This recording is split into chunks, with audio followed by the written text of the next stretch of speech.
Inspiring interviews with today's top landlords. This is the Rental Income Podcast. And now, Dan Lane. Joe, you used to tell people that you were buying rental properties for freedom, but today you've kind of changed the way that you're thinking about that. Can you explain what you mean? And I did. I used freedom for a long time, and now I've switched over to using flexibility. Because I have a lot of responsibilities. I have responsibilities to my tenants, to my clients, and so I don't say I'm free, but man, I can be flexible in my time, and I can do a lot of stuff. I went on a 10+ day trip with a few days notice to Florida, and I kept everything running smoothly from out there. I did work a little bit, but it was a great family time, and so that's the type of flexibility / freedom that real estate can give you. Joe was with us on the podcast about a year ago, and on the show today, we're going to follow up with Joe, see how he's been doing with growing his rental portfolio. In the last year, Joe has bought 4 properties. On the show today, we're going to figure out how he found them, how he financed them. When we talked to Joe last, he was using his HELOC to buy properties. We'll see if that's still working today, and we'll talk more about how Joe is getting time flexibility from investing in rental properties. Joining us on the show today from Kansas City is Joe Blackshere. We'll take a quick break to thank our sponsors. We'll come right back and we'll talk to Joe. It's a lot of work to find a really good rental property, and when you actually find that property, you want to make sure you're working with a lender that can get that loan closed. The lender that I recommend is Caeli Ridge from Ridge Lending Group. She's a nationwide lender, and her specialty is helping investors finance rental properties. She has a ton of loan programs, and she can find something customized to you for your situation. If you want to find out more or you're ready to get started today, just go to ridgelendinggroup.com. That's RIDGE lendinggroup.com, NMLS 42056. Are you thinking about investing in rental properties, but maybe you don't know where to start? My friends at MidSouth HomeBuyers make it simple. For over 23 years, they've been selling fully renovated turnkey rental properties in Memphis and Little Rock. We're talking new roofs, plumbing, electric, kitchens, bathrooms. Everything is brand new and done right. And here's the best part. Every property comes with a well-qualified tenant in place before you close. That means you get cash flow from day one. Plus, MidSouth continues to professionally manage the property for you after the sale, and they back it up with 2 powerful guarantees. You get a 1-year total maintenance warranty and a lifetime occupancy guarantee. Personally, I've bought 5 properties from them, and I couldn't be happier. If you want to talk to someone that's been through the process, feel free to reach out to me. I'm happy to answer any questions, or if you're ready to get started, just go to MidSouthHomebuyers.com. That's MidSouthHomebuyers.com. Joe, for anyone that maybe didn't hear your first interview on the podcast, can you remind us, what does your portfolio look like? Well, it's, we're probably up to just over 30 doors. We're probably, I don't know how detailed you want me to get, but, we're around 45% leveraged. Just single family homes, probably 4 or 5 duplexes, all in and around the surrounding areas of Kansas City, Missouri. And we started 8 years ago. And really, we've got some great loans on quite a few of them, so they're cash flowing pretty well. We're pretty happy with it. And what kind of neighborhoods do you buy in? We have gone kind of where the deals have led us to. I would say as we have progressed, we've gotten into nicer homes, little higher price point of homes. Just makes it a little easier to rent, a little easier for ownership. What I call less brain damage, like staying out of the urban core where crime could be a consideration. So yeah, we have moved out of some of those areas, and but really just the Kansas City, I would say suburbs. I hear people grade areas like B plus, blue collar neighborhoods and above.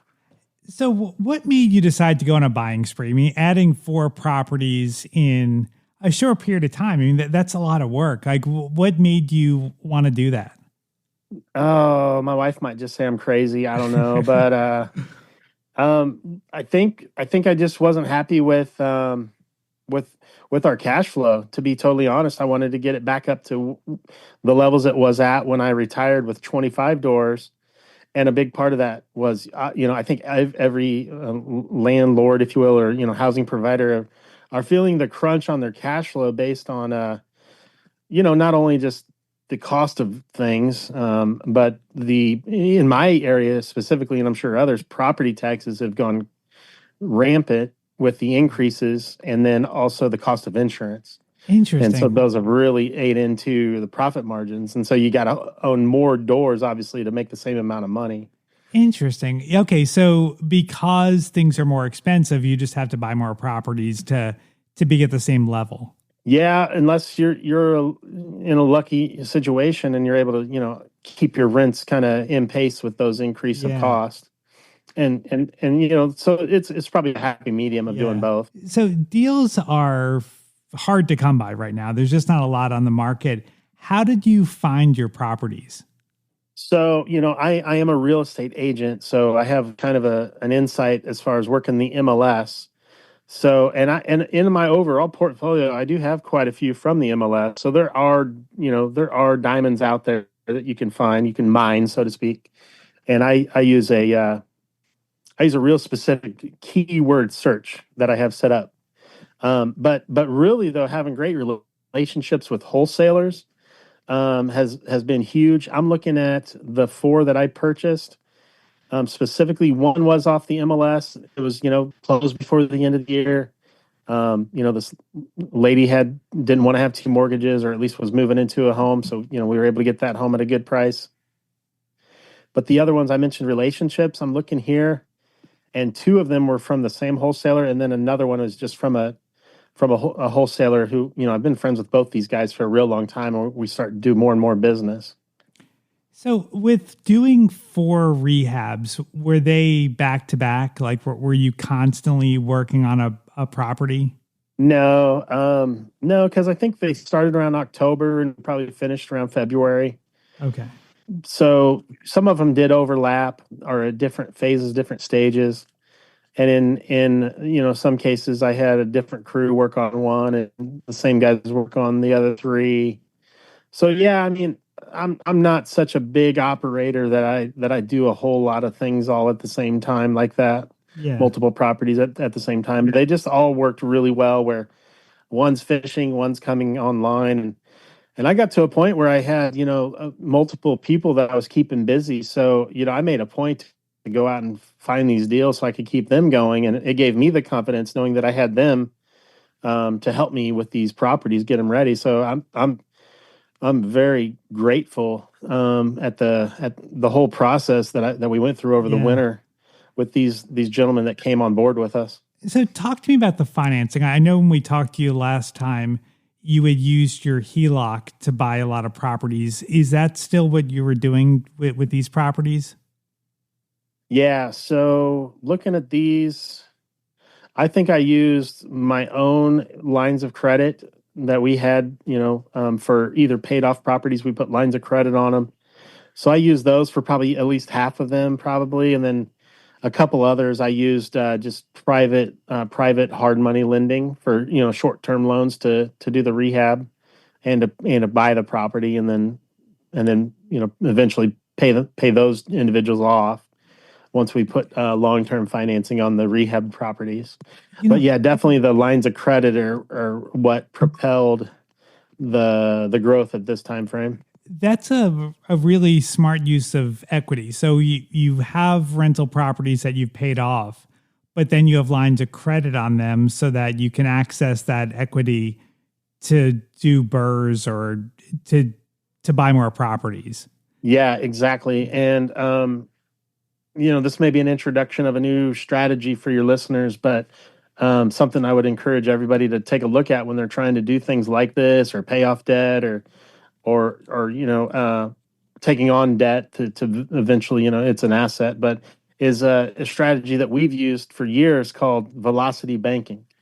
And so it's just kind of a debt weapon, so to speak, or an asset accumulation, net worth growth kind of a strategy where you use lines of credit to attack your debt or to make purchases, and then you put all of your cash flow against that line of credit to bring down the average daily balance. So you're paying the least amount of interest because all of your cash flow sits against that line of credit, and then you can turn around and use it if you need it to pay bills throughout the month.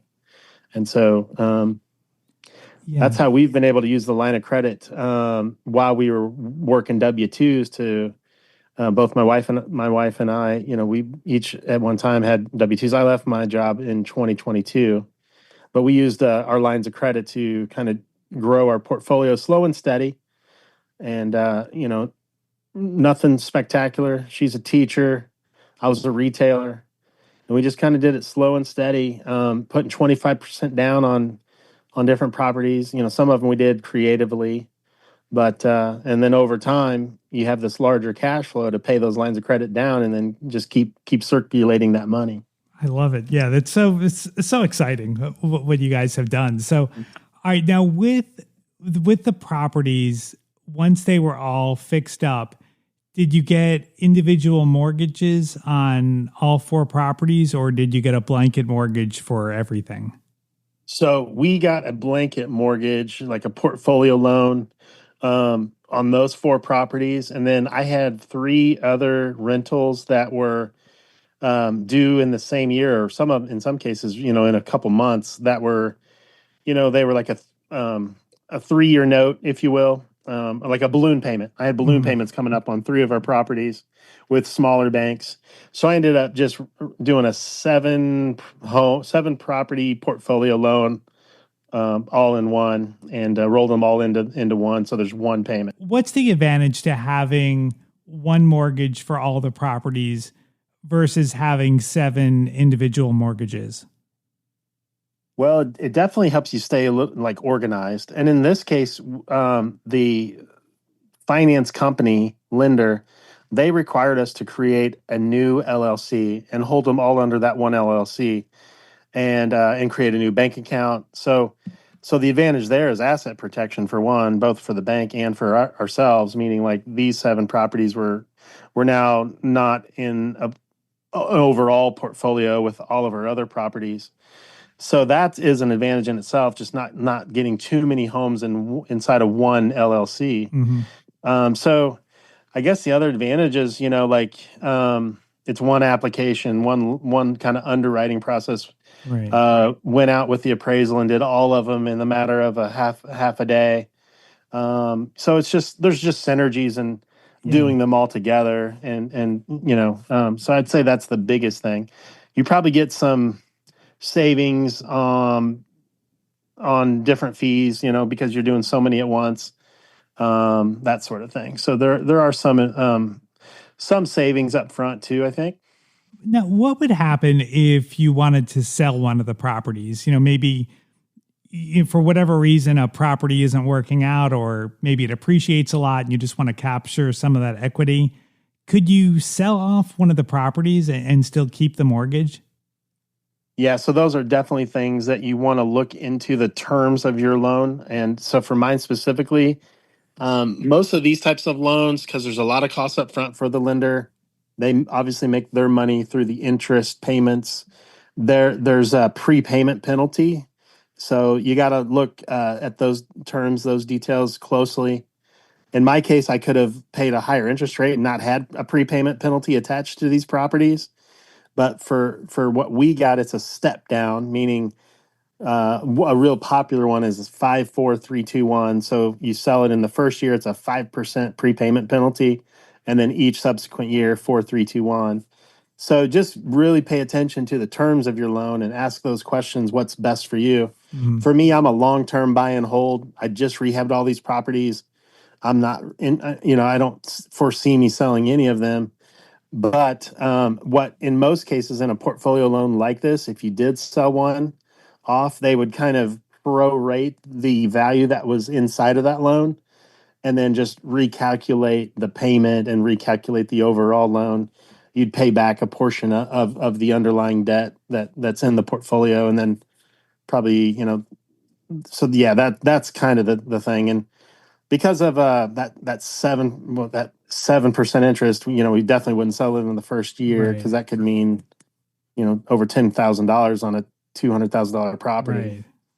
Now let's get into to some numbers here. I want to see how much revenue Okay. you're creating here. So for the 4 properties that you did the burrs on, how much rent are you bringing in every month now off those properties? Okay, so off of those 4 properties, it's 6,500. Okay, and then all 7 properties in the loan, how much revenue is that? 10,430. Okay. And then after you pay the mortgage, how much is left over after the mortgage payment? After mortgage, tax, and insurance, it's 2,300. Okay.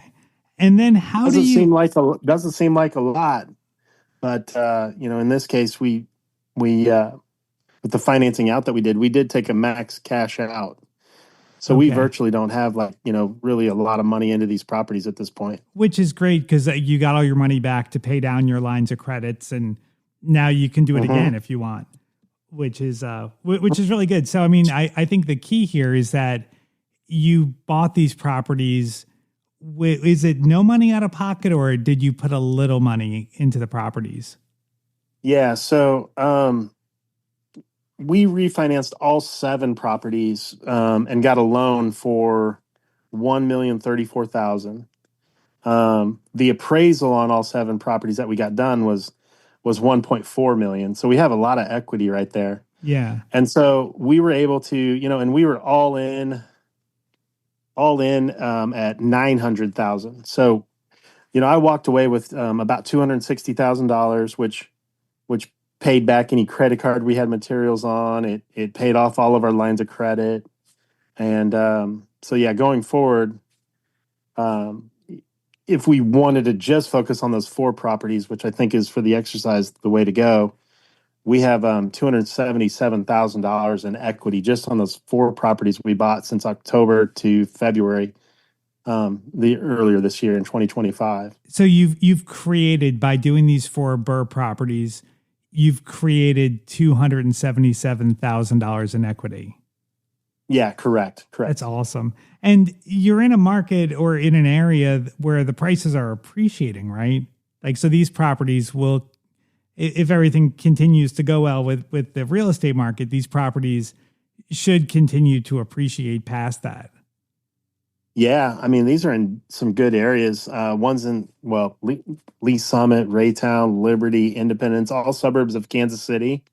I think, yeah, anywhere between 4 to 7% per year is achievable in appreciation. Incredible. All right, so let's go back to the monthly cash flow. So you said you have $2,300 a month after you pay the mortgage, which includes taxes and insurance. What about like budgeting for repairs and vacancy? How do you do that? So I kind of use, first of all, that's not my forte, the whole budgeting thing as it pertains to that. But I kind of use, just know that about 20% of our overall revenue should be accounted to handle the repairs, capital, maybe taxes that aren't captured inside of a loan.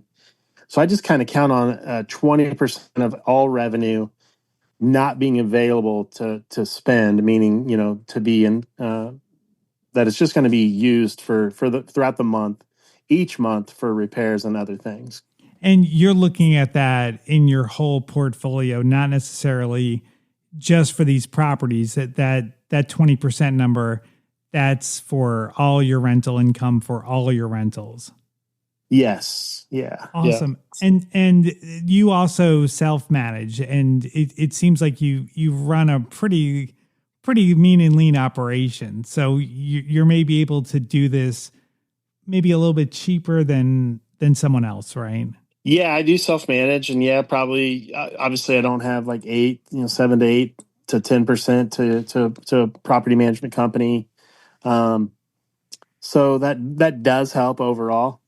Just looking at our overall portfolio, and I probably have to update this, but it's up near $50,000 a month in rental income, and somewhere around 33,000 in monthly mortgage payments. And one thing you got to keep in mind is not like at the end of the year when we pay property taxes, not every property tax that we pay is captured inside of escrowed inside of a loan. So that can a lot of times I say a lot to my friends or amongst landlords specifically, not just every friend, but like landlords are some of the richest people you'll meet. Like the whole idea is while you're building your portfolio is you're gonna live poor but retire rich. That's kind of the long play, the long game is like you're just maintaining these properties and keeping them up and having having your tenants help pay them down, having the appreciation drive them up. So it's I didn't get into this necessarily for the cash flow. It's nice and it did help me leave my corporate America job, but definitely you got to be mindful that it takes quite a few to really replace an income, quite a few rentals to replace an income. Right. So are you glad you left your job, or is it ever a little tight? Like, would it be easier if you still had your W-2 job? So definitely while you're in a growth phase, I would recommend you keep a W-2 job because lenders will love you, especially like the lenders that will give you the best terms on loans. Now, the debt service coverage ratio loan where it's specifically tied to the potential of a property, they don't always take into consideration entirely the individual. It's more the deal and the property. So, there are those things, but those loans have higher fees, higher interest rates. So definitely, I would say like keep your W-2 if you're starting out. Max out the amount of loans you can get in your personal name because those are going to be the best loans. And for that, a W-2 is the way to go. But for me personally, although I didn't leave my work entirely how I wanted to, I definitely have found like freedom in my day and freedom in that I would not trade for anything. A lot of late nights and working weekends and extra work put in to be able today to have, I don't call it free financial freedom but I call it flexibility for sure. I mean, like just for example, yesterday I went to my son's where his college, and we, just with a day's notice, and we built a wall so that we could add a fifth bedroom down where the basement was, and like, earlier last week I had a chance to go to a Wednesday 1:00 Royals baseball game that, the tickets were offered to me 2 days advance, and somebody could ask me to do something next week at 2:00 on a Tuesday. I know I'm free because I know my schedule and I don't have answer to it. Like I'm not tied to a 9 to 5. And that is like, it's just awesome. I try to play pickleball for my health. I try to play pickleball at least 2 hours either in the morning or in the evenings. I think, Dan, we had to schedule around my pickleball schedule. Oh, we did. That's what, did. So, and don't get me wrong. I'm also an active real estate agent and I work very hard there, but just definitely like anyone that was interested in getting involved or growing a portfolio and in real estate specifically, I would like 100% support them and say it's a great decision because of the life-changing kind of things along with the freedom. And you'd ask me if I missed my W-2. I miss the people for sure. I don't miss the required structure and time I had to be there. So yeah. It's all about the freedom. I mean, I think that's really the secret to life is having that freedom. And it sounds like you're doing things right. Yeah, that was a really long explanation to say exactly what you just said. It's all about it's all about the freedom. Well, if anybody is investing in Kansas City or you want to reach out to Joe, I've got his contact information on the website. You can find it at rentalincomepodcast.com/episode 538. I'd like to thank Caeli Ridge from Ridge Lending Group for sponsoring today's episode. If you're looking to buy a rental property, whether you're just getting started or you want to add to your portfolio, reach out to Caeli. Right now, she's offering a free 30-minute strategy session. If you want to take advantage of that, just go to ridgelendinggroup.com. NMLS 42056. Thank you so much for checking out the podcast today. Make sure you hit that follow button. That way you'll be notified every Tuesday when a new episode comes out. My name is Dan Lane, and this has been the Rental Income Podcast.